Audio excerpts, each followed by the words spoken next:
Help support the show by joining the Patreon or becoming a YouTube member. Also, hit that like button and subscribe if you want more Browns-focused content.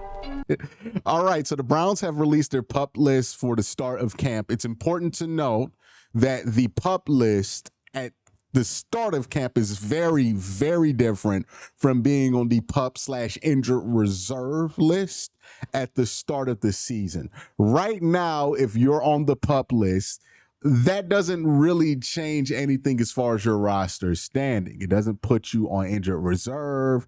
It doesn't mean that you cannot be activated until 4 weeks into the season. It just means that you are being designated as injured.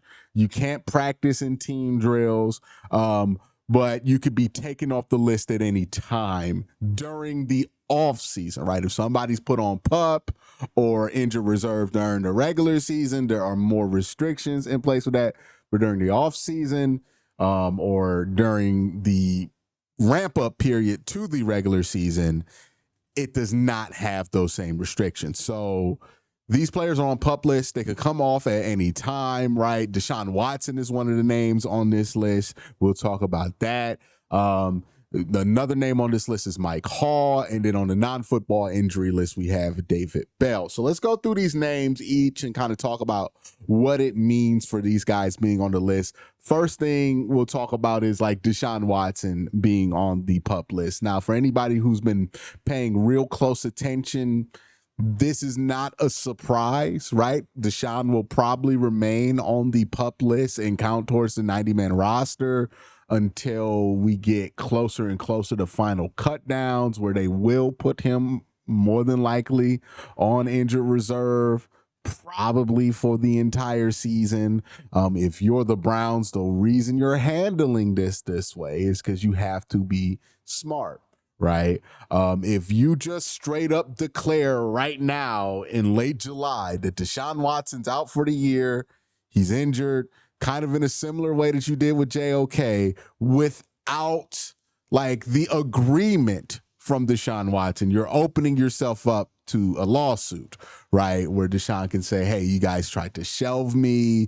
I wanted to come back. You guys didn't even give me the normal amount of time to come back before you shelved me, right? The reason they could put JOK on injured reserve in like March is because JOK said okay to that, right? Like, okay, I understand. I'll be on injured reserve. This is my situation. I have to get that cleared up. Let's just not have it be a distraction.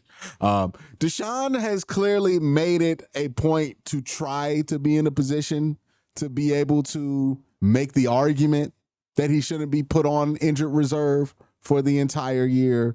And the Browns have to at least look like they're hearing that argument out in order to not seem like they're operating in an egregious way to kind of just shove this player off their active roster and into kind of this IR state, right? Like, so that's what I think is going to go down here. I'm not going to be surprised if he remains on PUP for the entire camp period. I'm not going to be surprised if we find out very late into the final cut downs that Deshaun Watson has been put on injured reserve. I know some people will make a big deal of this. Oh, Deshaun's not been immediately put on IR. That means he might come back. I doubt it, right? I think the Browns have to be smart about this and have to kind of look at this through different lenses to make sure it's not going to be perceived in a malicious way if they put Deshaun Watson on injured reserve for the entire year. But the reality is that Deshaun Watson tore his Achilles after the season, which means more than likely not even going to see the field this year. Like, that's just kind of the understanding of what those timelines are like. I know it can be real easy to get misleading information because you see him in a video and he looks like he's walking, but we learned from the Aaron Rodgers situation that you can look fine in a hype video. You can throw the ball even and still be months upon months upon months away from fully recovering that injury. I would also like to point out that the same noise was being made about, oh, look how fast Deshaun Watson's recovering before he popped his Achilles for a second time. So all of that information tells me, in my opinion, that they're going to keep him on PUP for the entirety of camp and then slide him on injured reserve once they have to submit their final 53-man roster. If there's any alteration to that, that will drastically change up a lot of people, including my own calculation of how the Browns are going to handle the quarterback room. But I don't see any reason to believe that they're going to factor in Deshaun Watson this year. I know whenever Deshaun Watson pops up, people get worried. Is he going to play again? But don't think that's going to be likely, at least this year, for the Cleveland Browns. So Deshaun Watson on PUP. Most of us who are paying attention, not a surprising bit of news here. The Mike Hall on PUP thing raised my eyebrow a little bit here, right? It's not full blown, something's going on, but it is a bit of an eyebrow raiser, right? Mike Hall got injured, I think the last game of the season versus Baltimore. Horrific timing, right? The good news was that we found out it wasn't an ACL tear. I believe it was reported at least as a MCL tear, which has a significantly shorter recovery time than an ACL tear. When Andrew Berry himself talked about this, and I'm going to pull up the quote here from Daniel Ofoise, who got the quote from Andrew Berry shortly after the season. No, this is in March. So March 30th, they asked Andrew Berry about Mike Hall. He said Hall had surgery this offseason for his knee injury. Browns GM Andrew Berry told reporters today the injury will likely keep Hall out the offseason workout program. Training camp is the more likely return date for him. Now, who knows? Andrew Berry might have just been referring to training camp in general for Mike Hall's return date. He might have been referring to the start of training camp as Mike Hall's return date. Chris Esterling, interestingly enough, when he reported this news for the Akron Beacon Journal, he inferred in his article that he thinks Deshaun Watson and Mike Hall will miss the opening part of the season. I'll pull up the quote from his article right now. Okay, so Esterling said in his article, players on the PUP/active list or active/non-football injury or illness list are eligible to come off at any point in training camp once they pass their physical. The exception is that Watson and likely Hall will eventually be placed on PUP/injured reserve list in order to prevent them from taking a spot on the 53-man roster. So Esterling seems to think, and maybe he just thinks this because of whatever reason, maybe he knows something I don't, but he seems to think that this Mike Hall could miss the beginning portion of the season. Now, again, from March, we have Andrew Berry indicating that he thinks he's going to be back before training camp. So there seems to be a timeline change here for Mike Hall. That's flying a bit under the radar, which I find a little interesting here. And the reason I find it interesting is that this organization, the Cleveland Browns, over the last couple of years, has had a pretty bad reputation with the timeline of knee injuries specifically, right? Jed Wills had a weird timeline where it seemed like it was going to be a certain amount of time and then it ballooned into way more time during the season, or at least at the beginning portion of the season. Had the same exact thing happen with DeJuan Jones as well, where it's like, oh, well, he's going to be back. It was just a meniscus, right? And then it keeps dragging on and continues to drag on, and timetables get larger and larger. And this Mike Hall thing, it's raising my ears or a little bit to think that it could be a similar situation. Again, first thing you heard after this injury was that this was just an MCL tear. It wasn't as bad as it looked. He's not going to have that long of a timeline. Andrew Berry basically confirms that by saying, hey, look, I expect him back during camp. Now, he could be back within the first couple of weeks of camp. We're good to go. No controversy. Mike Hall's here week one.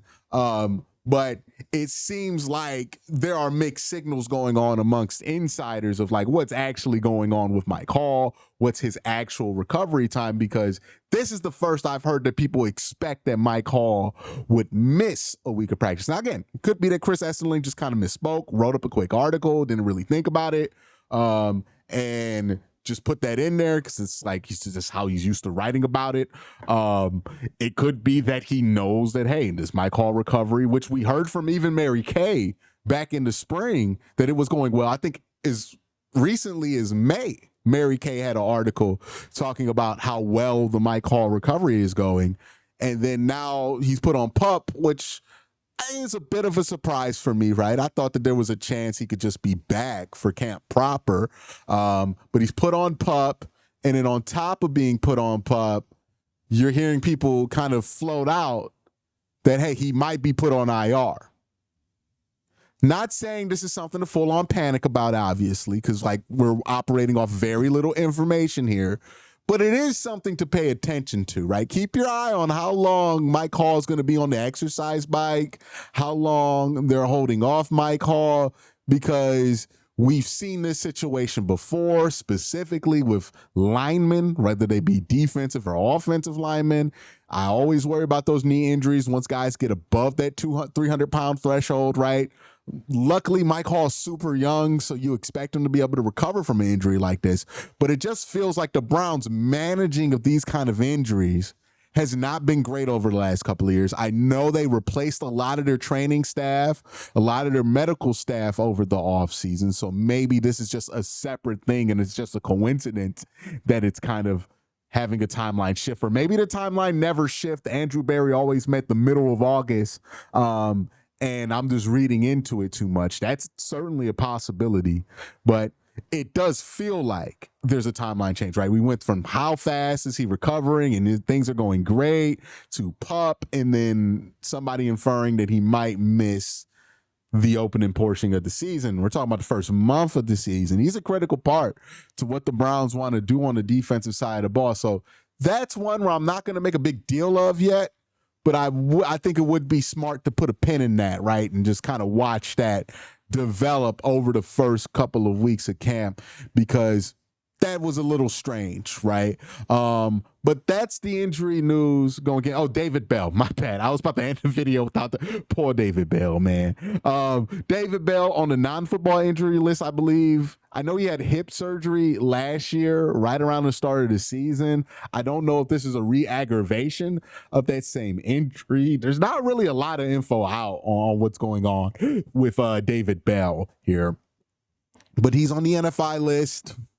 That means for whatever reason he won't start. This is a horrific thing for David Bell, if I'm being honest with you, right? Like if you look at receivers who could not kind of withstand missing practice, he's like the main guy. And unfortunately for David Bell, he's missed so much practice throughout his career, especially in training camp, because of injury, right? Like his first training camp got thrown off whack because of injury. And then last year he had a pretty solid training camp, but then he gets hurt right at the beginning of the year, hip surgery. And now he's on the PUP list to start, well, not even on the PUP list, the NFI list to start the training camp. And he's just absolutely not in a position where he can afford that. He already got cut once by the Cleveland Browns. They did bring him back.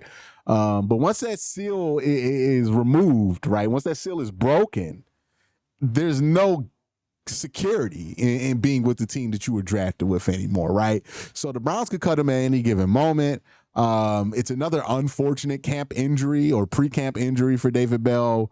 Hopefully he gets better sooner than later, because he really does need to hit the field. Mike Hall's spot's going to be safe, right? Deshaun Watson, his legacy in Cleveland for the most part has been written and sealed, and we're just waiting to kind of formally move off of that. So those guys, it doesn't really matter how early they get back to camp as far as like how people view them or how their career goes. The Browns have big plans for Mike Hall. The Browns have plans to move off of Deshaun Watson, whereas with David Bell, he's kind of fighting to have a plan. And this certainly puts him in an awful position given that he's already battling with Jamari Thrash, who's already got a leg up on him. There's Deontay Johnson in the mix there, who has had a much better career than him.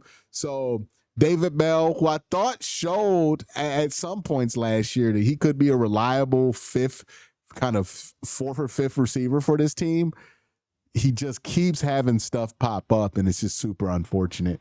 But that's the injury updates. Let me know what you guys think in the comment section below. Are you concerned about this Mike Hall update? Does it raise an eyebrow to you like it does me? Am I overthinking it? Let me know in the comment section down below. Y'all have a great day. Have an even better night. Peace.